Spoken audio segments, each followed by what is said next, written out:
Going out in a windstorm, we've been in that. That doesn't bother us. Going out when it's 40 below, we've been in that. It doesn't bother us.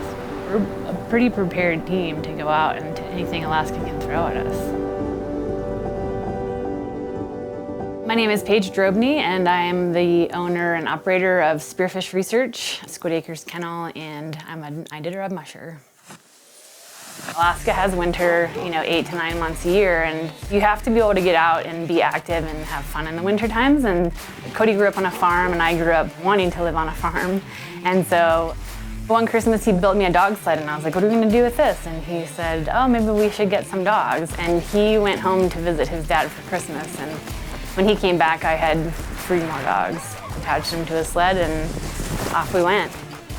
One of our first 300-mile races is the Yukon Quest 300. And that's when I realized that she was a driven athlete. And when she got to the finish line, she just wanted to keep going with the 1,000-mile racers. And I said, uh-oh, this is gonna be a problem, but in a good way.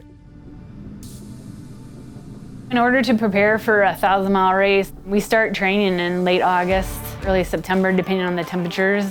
It's like training for a marathon. You start slow with low miles, and you slowly increase that, and as they get comfortable and miles get easy, then we'll stack those mileages, and we just slowly build throughout the year. We'll go out and do 100-mile or 200-mile or 300-mile training that simulates a race schedule. So they know what to expect when we head out there. I know which dogs thrive in certain conditions and which dogs should be further back in the team. I'll know at this moment that dog needs to be in charge.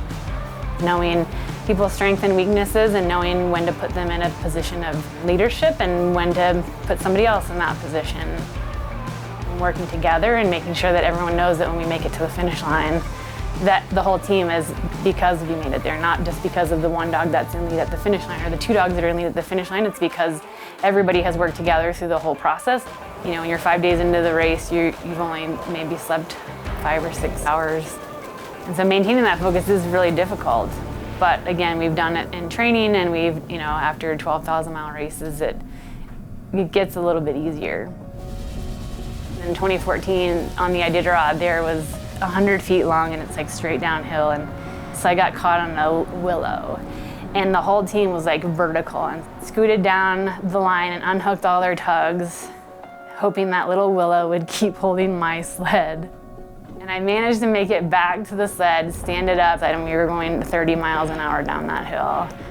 And there was a huge boulder at the bottom, and we managed to get around there without obliterating the sled, and we got up and finished the race, and that was the most terrified I think I've ever been on a dog sled. So this is the 4th business that Cody and I have started. Both of us have a science background and are not real business oriented, I guess, in that way that we don't have formal training in business. And so the marketing class that's coming up, I'm really excited for that because that's gonna really help us, because I've never done any marketing. It's not my skill set at all. The Quantic network is great. The Slack platform that they use for getting people together, I think, is a really great way to create a community. There's a lot of conversations going on there, and they have different documentary clubs and book clubs and different virtual meetups and stuff. I have done group projects together with other people on there, and that was a great way to interact with other students and work together on a project. I didn't think it was going to be as easy as it was to work with other people that were spread all around. It doesn't really disrupt your normal life. For me, that's really important. I love being at my house, and I love being with the dogs, and I love being at this property. If that's something that people are looking for to continue their lifestyle the way that they are, but also then to take some more classes and to get a master's degree in business, it's the best way to do it, I think.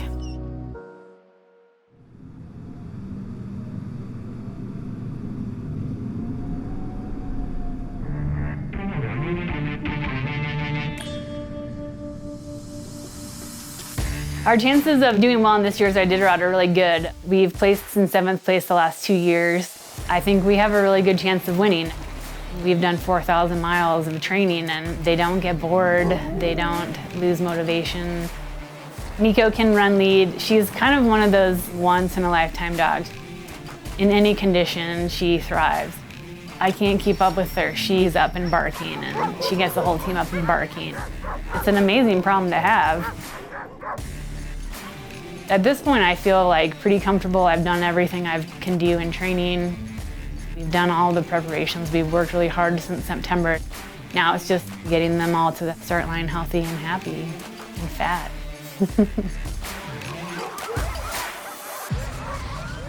There's this huge eruption of excitement. Every dog wants to go, and it's pretty chaotic.